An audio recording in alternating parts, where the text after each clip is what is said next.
తీసుకోవాల్సిన పదార్థాలు ఏవైతే ఉన్నాయో ఆనియన్, ఇక్కడ నేను 2 ఆనియన్స్ తీసుకున్నాను, ఒక టొమాటో తీసుకున్నాను.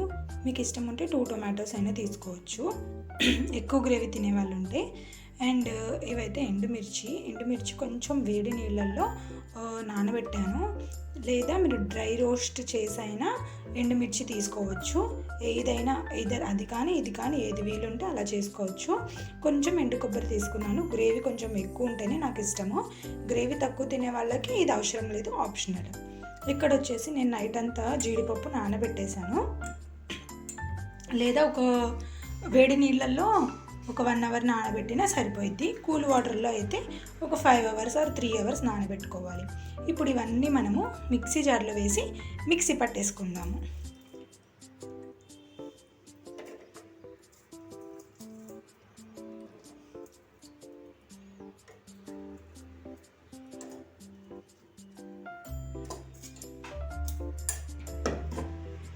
నార్మల్గా మనం కర్రీస్లో ఆనియన్స్ అనేవి సన్నగా చాప్ చేసి వేసుకుంటాం కదా, మీకు ఇష్టం ఉంటే అలా అయినా వేసుకోవచ్చు, లేదా ఇలా అయినా మీరు ప్రిఫర్ చేసుకోవచ్చు.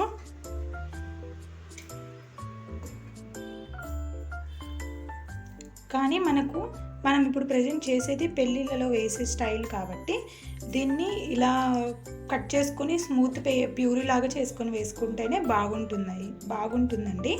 అండ్ ఇక్కడ మీకు ఎండు కొబ్బరి ఇష్టం లేకపోతే, కొంతమందికి ఎండు కొబ్బరి అరగదు, కొంతమందికి పచ్చి కొబ్బరి అరగదు కదా. మీకు ఇలా నచ్చకపోతే ఒకవేళ మీరు పచ్చి కొబ్బరి అయినా తీసుకోవచ్చు. ఇప్పుడు దీన్ని మనము గ్రైండ్ చేసేసుకుందాం. అలా పేస్ట్ వేసేసుకున్నాక ఒక వెడల్పాటి బాండి తీసుకొని అందులో ఆయిల్ వేసుకోండి. మీకు వెడల్పాటిదనే అవసరం లేదు, గుంటలాగా ఉండేదైనా పర్లేదు, మీ దగ్గర ఎలాంటిది అవైలబుల్ ఉంటే అలాంటిది.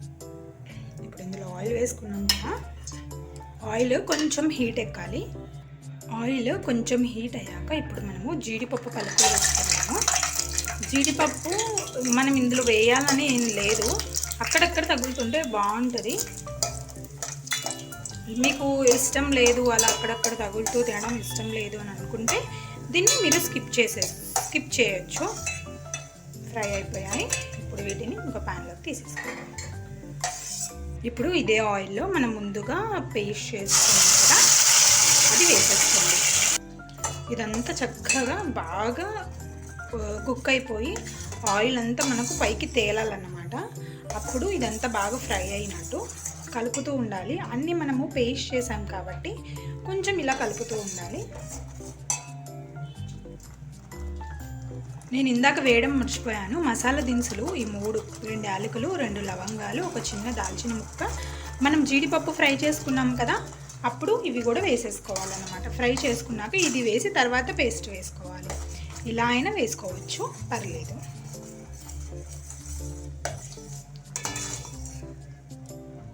మనకు ఇప్పుడు కర్రీలో టేస్ట్ అంతా దీంతోనే వస్తుంది. ఇది కుక్ అయ్యాక నెక్స్ట్ ప్రాసెస్లోకి వెళ్ళిపోదాం. చూసారా, ఇలా మొత్తం ఆయిల్ అంతా పైకి తేలాలన్నమాట. ఇందులో మీరు కొబ్బరి వేస్తారు కాబట్టి ఏమవుతుందంటే కొంచెం అడగంటుతూ ఉంటుంది.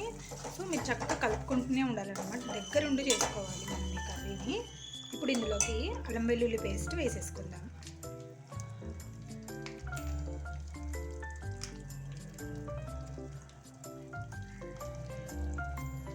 కొంచెం పసుపు కూడా వేసుకొని ఒకసారి బాగా కలుపుకోవాలి. ఇది వీడియో తీసుకుంటే కొంచెం వైట్గా అనిపిస్తుంది, కానీ వైట్ లేదు, లైట్ రెడ్ కలర్లో ఉందన్నమాట. యాక్చువల్గా మనం తీసుకునే మిర్చిని బట్టి ఉంటుంది. మనం ఎండుమిర్చి తీసుకున్నాం కదా, ఆ ఎండుమిర్చి ఏంటంటే ఎలా, ఒకవేళ కలర్ ఎక్కువ ఇచ్చే ఎండుమిర్చి ఉంటుంది, కలర్ తక్కువది ఉంటుంది. అలా కలర్ తక్కువది అనుకుంటా నేను తీసుకున్నది. సో నాకు కొంచెం కలర్ తక్కువ వచ్చింది. మీ దగ్గర ఎండుమిర్చి మంచిగా ఉంటే మంచి కలర్ వస్తుంది, లేదా మీరు ఇందులోకి ఫంక్షన్స్లోకి అయితే ఫుడ్ కలర్స్ యాడ్ చేస్తారు. మనం ఇంట్లో చేసుకుంటున్నాం కాబట్టి ఎటువంటి ఫుడ్ కలర్స్ యాడ్ చేయకుండా సూపర్ టేస్టీగా వచ్చేది మనం చేసి చూసుకుందాం. చూసారా, ఇలా చక్కగా ఆయిల్ పైకి వచ్చేస్తుందంటే అల్లం వెల్లుల్లి పేస్ట్ కూడా బాగా కుక్ అయిపోయింది అనమాట. మనం దగ్గరుండి కలుపుకుంటూ ఉండాలి. అలా కలుపుకుంటూ ఉంటేనే కింద అడుగంటకుండా చక్కగా వస్తుంది. ఇప్పుడు ఇది ఇలా వచ్చేసింది కదా, ఇందులోకి మనకు సరిపడా ఉప్పు వేసుకుందాము.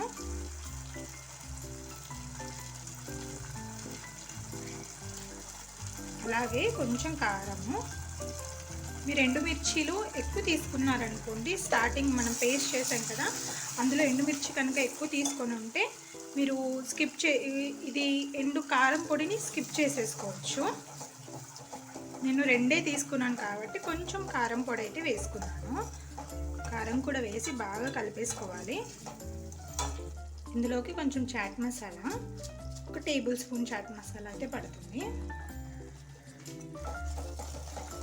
దీనివల్లనే మనకు ఫంక్షన్స్లో చాట్ మసాలా వేయడం వల్లనే చక్కగా కొంచెం పుల్లగా టేస్టీగా వేరేగా వస్తుంది. ఆ టేస్ట్ అంతా దీనివల్లనే వస్తుంది అన్నమాట కర్రీలో. ఇందులోనే 1 టేబుల్ స్పూను ధనియాల పొడి కూడా వేసుకోవాలి.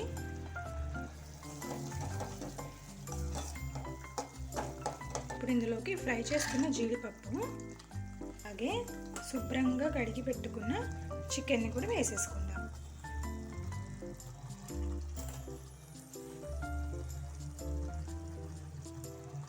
వేసి చక్కగా ఒకసారి కలిపేసుకొని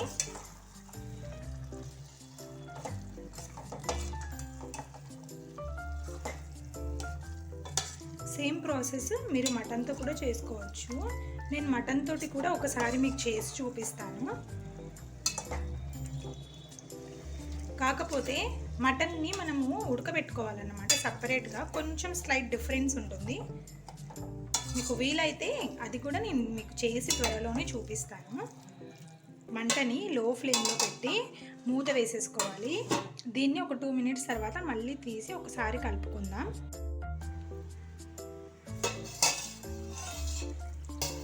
దానికి ఇలా కొంచెం సెగ తగిలింది కదా, ఇందులో ఏ వాటర్ వేయలేదు నేను. ఫస్ట్ చికెన్లోని వాటర్ అంతా బయటకు వచ్చే వరకు చికెన్ని ఈ మసాలాలోనే ఉడకబెట్టుకోవాలి.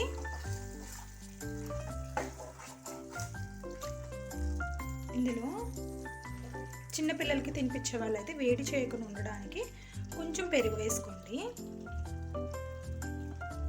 పెరుగు ఇష్టం లేని వాళ్ళు స్కిప్ చేయొచ్చు. టేస్ట్లో ఎటువంటి డిఫరెన్స్ రాదు, ఒకటే టేస్ట్ ఉంటుంది. కలిపేసుకుందాం. పెరుగు వేయడం వల్ల ఏమవుతుందంటే చికెన్ వేడి చేస్తుంది కదా, అలా వేడి చేయకుండా అండ్ అంతేకాకుండా చికెన్ మనకు గ్రేవీ కూడా బాగానే వస్తుంది అండ్ నీసు వాసన లేకుండా కూడా ఉంటుందన్నమాట. ఇది ఇలా కుక్ అవుతూ ఉంది కదా. ఇప్పుడు చూడండి గ్రేవీ చక్కగా మనకి ఎంత గ్రేవీ వచ్చేసిందో. ఇందులోనే కుక్ అయిపోయింది. మీరు పెరుగు వేస్తే అందులోనే కుక్ అయిపోయింది. లేదు అనుకుంటే కొన్ని వాటర్ వేసుకోండి. వాటర్ వేసి ఒక హై ఫ్లేమ్లో ఒక 3 మినిట్స్ పెట్టండి. తర్వాత మార్చేసి లో ఫ్లేమ్లో ఒక 5 or 10 మినిట్స్ కుక్ చేయండి.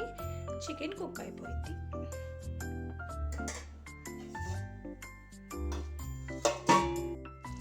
చూసారా కర్రీలో చక్కగా కుక్ అయిపోయింది.